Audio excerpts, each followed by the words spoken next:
안녕하세요. 30대 후반, 아직도 시댁이 너무 멀게만 느껴지고 어렵기만 한 결혼 2년차 워킹맘입니다. 1년 전에 첫 아이를 낳았고 잠깐 아이를 키우느라 휴직을 하긴 했었으나 지금은 엄마의 도움을 받아 아이를 맡겨놓고 직장을 다시 다니고 있어요. 저희가 둘 다 제법 큰 직장을 다니면서 월급을 합치면 다달이 세후 800만 원 정도는 벌고 있는데요. 좋은 직장에서 돈 잘 벌면서 살고 있지만 워낙 없는 집에서 태어난지라 결혼할 적에 아파트 구한다고 남편은 남편대로 대출을 쓰고 저는 저대로 대출을 쓰느라 둘 다 매달 월급에서 대출금 빠져나가고 나면 생활비에 이것저것 다 빼서라도 저축할 돈이 생각보다 모자랐거든요. 게다가 아이가 유치원도 안 들어갔는데 그 와중에 양가 부모님의 준비도 안 된 노후 대책에 앞으로도 빠져나갈 돈이 산더미며 산더미지 절대로 적지는 않을 것이란 걱정과 예상이 앞서며 몸은 좀 지쳤지만 힘내서 직장을 나가고 있죠. 남편은 저보다 2살 연상의 남자인데요. 저희 두 사람 모두 결혼을 굉장히 늦게 한 편이었어요. 결혼을 하겠다고 마음을 먹고 나서 보니 서로의 나이가 있기도 했고 워낙 양가 부모님들이 돈이 부족한 분들이셔서 저희 결혼할 적에 부모님의 도움을 아무것도 받지 않고서 결혼을 했어요. 혼자 했다면 절대 못 샀을 집인데 둘이서 돈을 합쳐놓고는 집도 대출금 더해서 앞으로 더 오를 거라는 뉴타운 지역에 브랜드 아파트 하나를 투자로 생각하며 무리해서 산 거고 살림은 저희가 각자 집에서 쓰던 개인 살림에 침대도 제거 들고 갔고 미니멀리스트를 지향한다며 아주 최소한의 가전제품들만으로 채워놨습니다. 앞으로 살며 조금씩 여유가 있을 때마다 하나둘 채워놓자는 소꿉놀이하는 심정으로 시집을 왔죠. 서로 돈을 쓰는 것이나 앞으로 살아가는 것에 있어서 가치관이 비슷한 사람이었기에 연애 때부터 지금껏 줄곧 삐그덕거릴 일 없이 참 잘 지내고 있기도 합니다. 특히 남편은 가정을 참 소중하게 생각하는 사람인지라 아이가 태어난 후에는 더욱 가정에 충실히 대하는 편이었어요. 저로서는 고령에 출산한 여자라 몸도 마음도 참 불안하고 피곤하기도 했는데 남편이 옆에서 제 정신을 꽉 붙들어주고 있으니 얼마나 고마운지 몰라요. 사실 저희는 서로 만나기 전까지 결혼에 대해 생각이 하나도 없었어요. 각자 사는 게 너무 바쁘고 치열했었기 때문이죠. 저희 집은 남편만큼은 아니었지만 아빠 혼자 외벌이를 하는 가정이었던지라 돈을 원하는 대로 막 쓰며 살지는 못했어요. 엄마가 밖에 나가 일하는 걸 원치 않는다며 늘 자신의 용돈까지 줄여가며 생활비를 더 주셨던 아빠께 죄송하다며 엄마는 늘 생활비를 아껴 쓰셨고 그걸 보며 저도 근검 전략에 대해 자연스럽게 배워나갔던 것 같아요. 물욕은 그닥 없었고요. 제가 딸 하나였던지라 부모님의 노후는 온전히 제가 신경을 써야 했고 그래서 더욱 부담을 느끼며 돈을 모으려 했던 것 같아요. 언제든 병원비로 돈이 훅훅 빠져나갈 것을 대비해 저라도 제 행복 대신 고생하며 사셨던 부모님을 위해 쓰자며 결혼과 연애를 미루고 일에만 집중한 것이죠.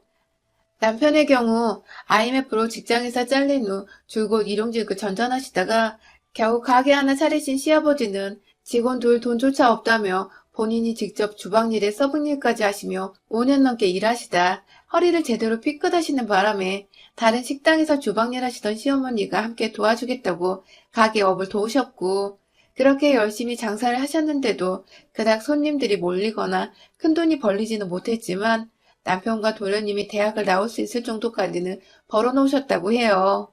물론 그렇게 번 돈은 아들들 대학 다 보내고 나니 빈털털이 되어 다시 바쁘게 식당 일을 하셨지만요. 부모님이 다 바쁘고 힘들게 사셨다 보니 남편은 장남이라며 늘 자신이 출세를 해서 집안을 일으켜야 한다는 생각이 강했다고 해요. 좀 더 열심히, 좀 더 외롭게 살아서 모은 돈으로 부모님께 좋은 집도 선물해드리고 좋은 것도 많이 보여드려야 한다며 죽어라 일만 했습니다. 시아버님이 허리를 한번 다치신 후로는 꾸준히 병원도 다니셔야 했고 나이가 드시면서는 아예 거동이 불편해지셔서 치료에 쓰이는 돈이 많이 필요했는데 그것도 늘 남편은 마음만이라도 풍족하시라며 치료비 이상의 돈을 시어머니께 쥐어드렸다고 해요. 이제는 식당도 아주 조금은 자리를 잡아서 알바생 하나의 주방일 해주시는 분 정도는 고용할 수 있는 정도가 되어 시어머니는 집에서 쉬고 계세요. 더 이상 아버님 따라 식당에서 일을 하지 않아도 될 정도가 된 것이죠. 안타깝게도 도련님이 30살적부터 장사를 한다고 뛰어들었다가 빚더미에 앉으신 바람에 남편의 돈도 여러 번 빌려가고 시부모님께 여전히 얹혀 살며 직장도 없이 백수로 지내다가 시부모님께는 완전 아픈 손가락이 되었는데 아마도 이러한 사정 때문에 더더욱 저희 시어머님께 남편은 아들 그 이상의 의미였을 것입니다. 힘들 때 옆에서 남편보다 더 힘이 되어줬고 내 뱃속에서 나온 가장 잘나고 빼앗기기 싫은 아들이란 생각이 강하셨을 거예요. 제가 이 얘기를 해드린 이유는 참 정도를 모르고 지나치게 아들을 자신의 소유라고 그도 모자라 며느리를 자기 아들을 빼앗아간 천하의 나쁜 년 취급을 해버리는 시어머니를 소개해드리기 위해서입니다. 어렵게 사셨고 어렵게 자식을 키우셨고 그래서 아들을 잘 키워내신 것까지 너무너무 인정하고 또 존경스럽지만 저를 대하시는 시어머님을 생각할 때면 결코 제가 존경만 해드릴 수는 없었습니다. 결혼하며 무리해서 아파트를 구입했던 날 둘 다 서로의 공동명의 집을 사면서 그날 텅 빈 그 새 아파트 주차장 안에서 꺼이꺼이 울었었어요. 우리 이름으로 서울 한복판에 집이 생긴 거냐며 얼싸안고 좋아라 했죠. 비록 부모님께 먼저 좋은 집을 선물해드리고 싶었었지만 아무리 자식이 좋은 직장 가져서 돈을 벌고 있다고 해도 집을 선물해드리는 건 재벌이나 연예인들만 가능한 일이란 거 깨닫곤 일찌감치 그 꿈을 접었었는데 그래도 사랑하는 사람과 함께 으쌰으쌰 해서 우리라도 제대로 된 보금자리에서 결혼 생활을 할 수 있게 되었다는 사실이 얼마나 기쁘던지요. 그날 서로 데이트를 하는 것보다 각자의 부모님께 비싼 고기 사드리면서 잘 키워주셔서 감사하다고 우리 집에 게스트방 하나 놓고서 언제든 부모님을 초대해 함께 뜨시게 지내보자며 얘기를 나눴고 저는 불이 나게 집으로 달려가 부모님을 모시고 집 근처의 근사한 고깃집에 모셔가 한우 세트를 시켜 먹었었네요. 그런데 시어머니께서 전화가 왔어요. 저희야 뭐 상견례도 다 끝냈고 결혼식장부터 결혼에 필요한 모든 걸 다 준비했을 때였던지라 서로의 부모님과도 자유로이 왕래를 하면서 서서히 친분을 쌓아가고 있었던 때인데 그날 시어머니께 전화를 받은 건 처음이었죠. 그런데 전 고기 먹다 말고 부모님 앞에서 어머님 하면서 전화를 받았지만 이내 똥 씹은 표정이 되어서는 서둘러 부모님 앞에서 자리를 비킬 수밖에 없었습니다. 시어머니께서 수화기 너머로 저를 혼내키시는 게 다 들릴 만큼 소리를 치시며 훈계를 하셨기 때문이죠. 집을 공동명의로 했다는 이유로 말입니다. 돈도 정확히 반반 냈고 같이 준비해서 하는 결혼인데 남편이 집을 가지고 있어야 기가 살아 돈이 들어온다며 뭐 돈을 얼마 냈다고 명의가 반반이냐고 호통을 치시던 시어머니의 말씀을 식당 밖에서 듣다 짜증도 났었습니다. 도대체 남편은 중간에서 뭘 어쩌고 있길래 어머님이 이렇게 애비 며느리한테 전화를 해서는 호통을 치시는가 싶어 괜히 남편한테 책임도 돌리려는데 그때 수화기 너머로 엄마 뭐해? 하며 뭔가 핸드폰이 왔다 갔다 하는 듯 하더니 남편이 미안해 이따 전화할게 하고는 순식간에 끊어버렸어요. 어안이 벙벙해 고기고 뭐고 밖에서 남편 전화가 올 때까지 기다렸죠. 그리고 정말 조금 뒤 전화가 걸려온 남편의 말. 시어머니가 분명 집 서류를 보더니 좋아라 하셨었는데 다 같이 보던 TV 볼륨을 높이시다가 조심히 핸드폰 하나 쥐고는 안방으로 들어가시길래 뭘 하시나 싶었더니 안방 구석에서 저한테 호통을 치고 있으셨다네요. 뭐 황당했어요. 기분 나쁜 건 둘째치고 남편한테 반반 결혼인데도 공동명의가 불만이시냐고 물어보니 나이가 드신 분이라 생각이 옛날 분이시라고 미안하다고만 하는데 내가 절대로 만만치만은 않은 시어머니를 두는 결혼을 하는구나 하면서 처음으로 이 결혼에 대한 불확신이 스멀스멀 올라오기까지 했죠. 다행히도 남편은 그날 시어머니가 제게 저지른 실수를 어떻게든 대신 만회하려고 결혼 직전까지 최선을 다했어요. 시어머니가 또다시 저한테 호통을 치진 않을까 싶어 걱정이 되었는지 알아서 시어머니 앞에서 제가 자기만큼 돈을 준비해왔다고 말도 여러 번 꺼낸 듯하고 시어머니께 본인이 잘못한 거란 걸 일깨워드리려 노력을 한 듯해요. 그래서였는지 시어머니는 결혼 직전에 저를 시댁으로 초대하셨고 그날 일은 미안했다고 사과도 하셨죠. 본인이 살아온 사고방식을 못 버리고 사는 늙은이라며 면목 없다고 온 시댁 식구들 앞에서 고개를 숙이시길래 저도 민망하고 괜시리 문제를 키운 것 같아 죄송하다며 말씀을 드리곤 없던 일로 하기로 했죠. 결혼 전에 이렇게 잘 마무리가 되어서 어찌나 다행이었던지 몰라요. 하지만 그건 단지 시집만 와봐라 하고 절 벼르고 있던 시어머니의 철저한 계략에 불과했습니다. 공동명의라는 집이 굉장히 불안하고 거슬렸는지 자신의 집 문에 붙여놓은 부적을 떼어다가 새 집 현관에 덜컥 붙여놓질 않나. 게스트방은 시댁 식구들뿐만 아니라 저희 부모님도 모시기 위해 만들려고 한 방인데 마치 자신의 방인 것처럼 자기 옷들과 화장품들, 심지어 본인 사진까지 액자에 넣어와 진열을 해놓지 않나. 하다하다 새댁의 로망이라는 주방 꾸미는 것도 시어머니 때문에 다 물거품이 되었어요. 본인 쓰던 그릇들과 후라이팬이라며 제 취향은 전혀 존중되지 않은 기스난 것들을 가져오셔서는 억지로 찬장에 넣어주신 바람에 그 후로도 한동안은 시어머니가 저희 집을 제 집처럼 드나들며 계시느라 식기들을 바꿀 수가 없었습니다. 괜히 마음대로 버렸다가 본인 성의를 무시했다고 섭섭해하시면 더 골치가 아플 테니까요.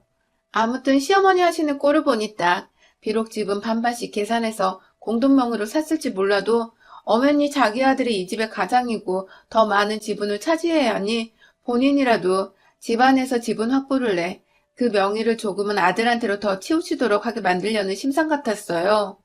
이런 생각을 하면서도 전 내내 제가 너무 쪼잔한 건가 싶어서 절 원망하기도 하고 진짜 혼자 괴로운 나날의 연속이었죠.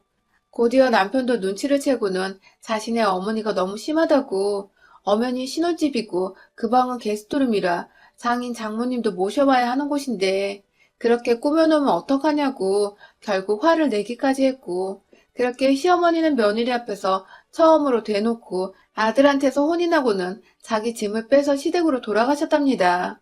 떠나는 어머님 뒤로 어머님 자주 초대해드릴게요 하면서 너무 기분 나쁘게만 생각하지 마시라고 말씀을 드렸는데도 시어머님은 자신을 혼낸 자기 아들은 아무렇지 않게 대하면서 옆에 있던 저한테는 섭섭하고 화난다는 티를 팍팍 내시며 가시더라고요. 내가 딸이 아닌 며느리는 며느리구나 싶었답니다. 뭘 해도 내가 친자식이 아니니 내 잘못이고 내가 미우시겠지 싶었죠. 하지만 그 후 시어머니는 더욱 저를 차별하기 시작하셨어요. 집안에 돈을 잘 지어주고 정성을 쏟았던 큰아들이 결혼한 것도 모자라 제가 곧 아이도 가지게 되고 급기야 출산을 하면 준비해야 할 것도 많고 돈 쓸 게 많아 생활비를 조금 줄여 보낸 것 같은데 그걸 제가 종용했다고 오해를 하시면서 제게 불만을 표출하시기 시작한 겁니다. 전 정말 아무것도 몰랐는데 임신한 저한테 연락이 오셔서는 얘 가진 게 언제부터 그리 대소였냐며 빈정상하는 말씀을 하신 것부터 시작해서 아들이 집에 돈을 안 보내주는데 네가 꾸민 짓이냐고 대놓고 본인이 상상한 머릿속 상황을 제게 꼬치꼬치 캐물으며 따져대기 시작하셨죠.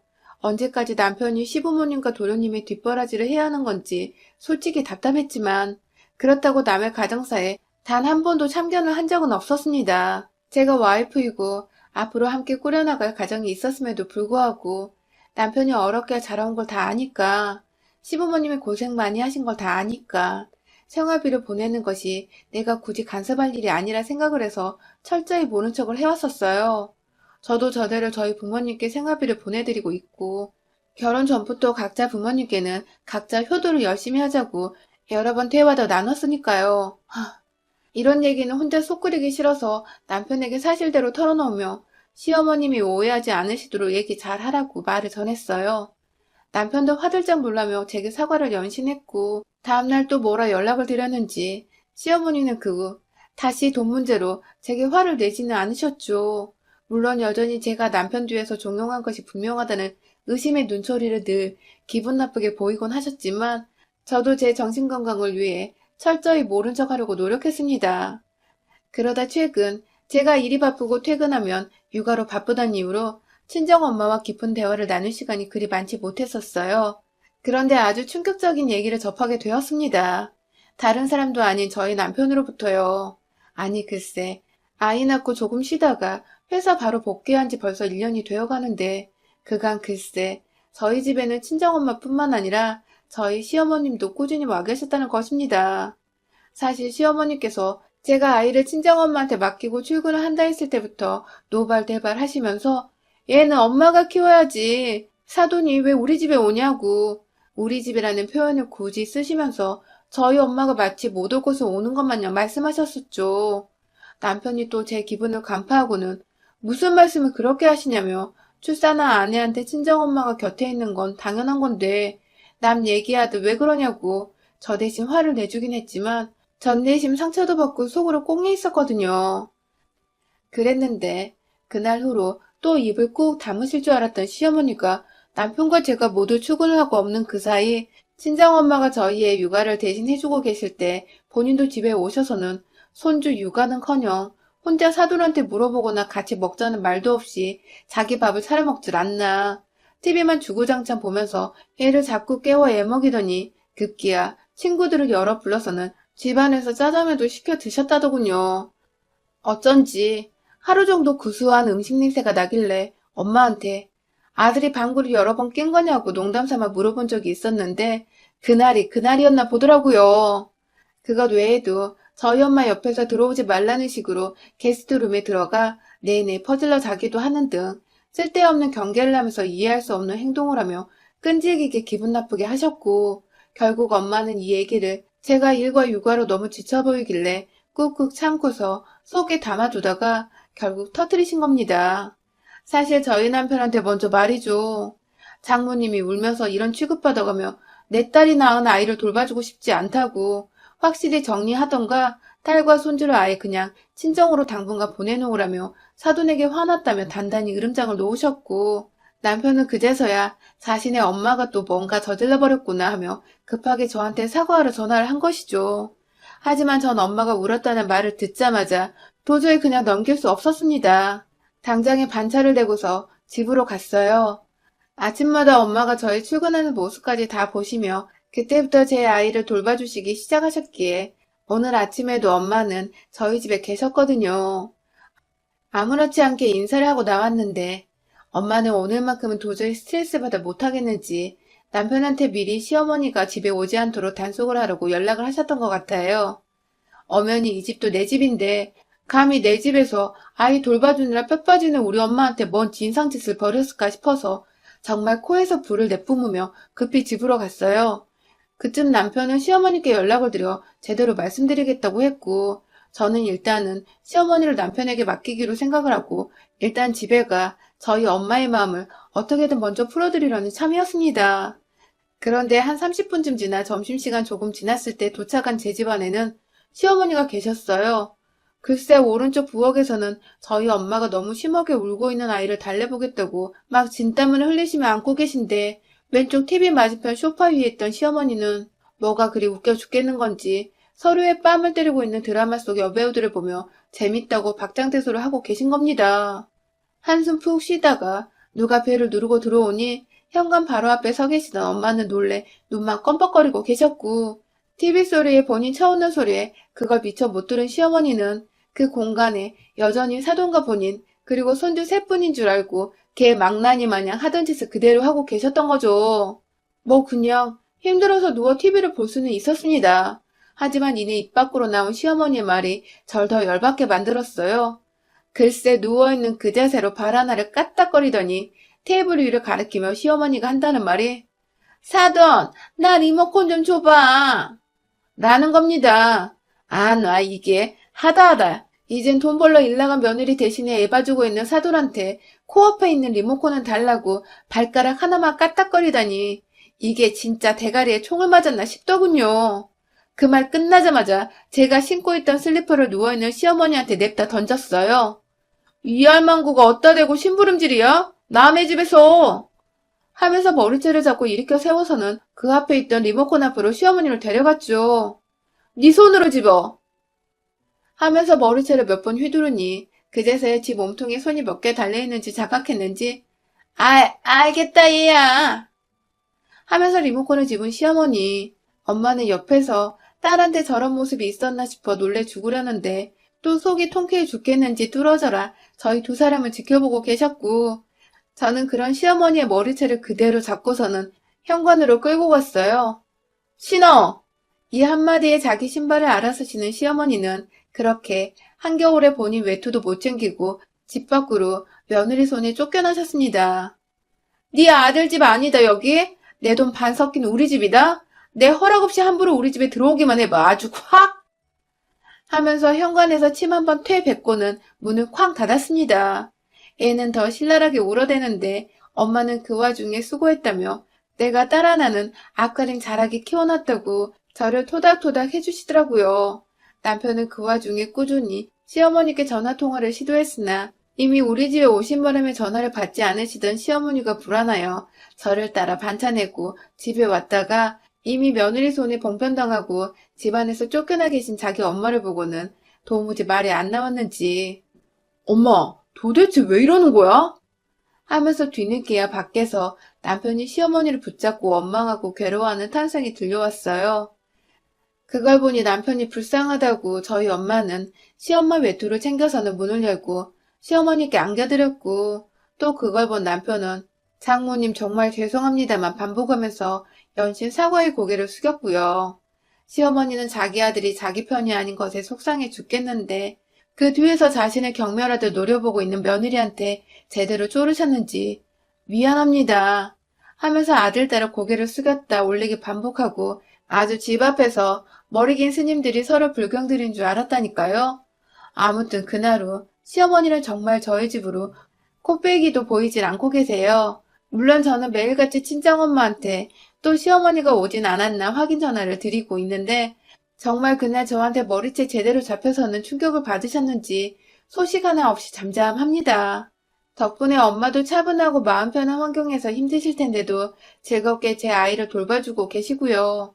도대체 시어머니들은 참 좋은 엄마였다가도 아들이 결혼하고 나면 왜 그리 치사하고 샘내는 걸 주체하지 못해 구질구질한 진상짓을 벌이는 건지 모르겠네요. 지독한 시어머니를 신혼초부터 겪어내며 그리고 결국 제 손으로 직접 제 인생에서 영구제명시켜버리며 제대로 인생교훈을 얻어갑니다. 제 아들한테만큼은 그리고 제 아들의 미래의 며느리에게만큼은 절대로 우리 시어머니처럼 무식하고 무대뽀에 인정 없는 시어머니가 되지 말아야겠다고 말입니다. 여러분의 생각은 댓글로 남겨주세요. 오늘도 시청해주셔서 정말 감사합니다.